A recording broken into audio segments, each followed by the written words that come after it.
हम लोग विक्रमादित्य एकेडमी से हैं। आज जैसा कि आपको पता है कि आरएमएस के इंटरव्यू बहुत ही जल्द कंडक्ट होने जा रहे हैं, तो आज हम आप सबको बताएंगे कि आरएमएस के इंटरव्यू को क्रैक करने के लिए हमें किन किन चीज़ों का ध्यान रखना चाहिए। मैं अलका गुप्ता अब आपको मिलवाती हूँ अपने मेंबर से।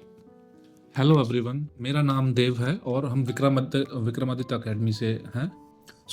अभी आज हम लोग एक इंटरव्यू सेशन अपने बच्चों का जो आरएमएस के लिए सेलेक्ट हुए हैं उनके लिए आज हमने ये इंटरव्यू सेशन कंडक्ट किया है। तो उसमें बेसिकली जो चीज़ें रिक्वायर्ड हैं टू क्रैक द इंटरव्यू वो सब बताने के लिए आज हम लोग ना इंटरव्यू सेशन रखा है। तो उसमें बेसिकली सबसे पहले जो बच्चा जो एंट्रेंस जो पार्ट है उसका जो एंट्री करता है एक वो प्रॉपर होना चाहिए। उसके बाद उन्हें अपना गुड इवनिंग या गुड आफ्टरनून अपना बोल करके फिर बैठने से पहले उनसे परमिशन, बोर्ड मेंबर से परमिशन लेना चाहिए कि मे आई सिट।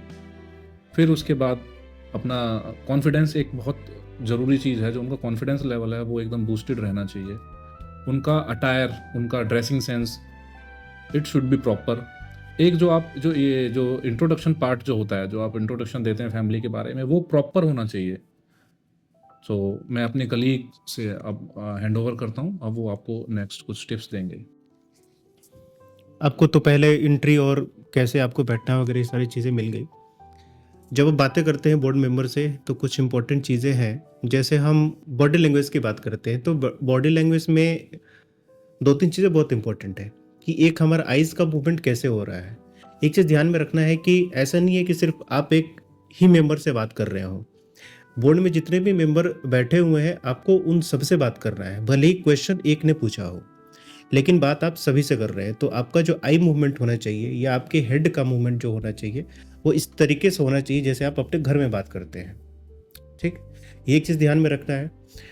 दूसरी चीज़ आपको ये ध्यान में रखनी है कि जो आपके हैंड का गेस्चर होता है, कभी कभी वैसे तो हम आपको इस तरीके से सीधा बैठना है, लेकिन जब आप बातें कर रहे हैं तो कुछ आपको अपने हाथ का भी, हैंड का भी कुछ थोड़ा सा मूवमेंट करके यूज़ करना है। इससे क्या होता है कि मोनोटोनस नहीं लगता है, कि ऐसा नहीं है कि एकदम ऐसे एकदम आइडल मूर्ति जैसा आप बैठ गए और सिर्फ मुंह चल रहा है, तो वो काफ़ी मोनोटोनस हो जाता है और ऐसा लगता है कि सीखा सिखाया, रटा रटाया बैठाया गया है।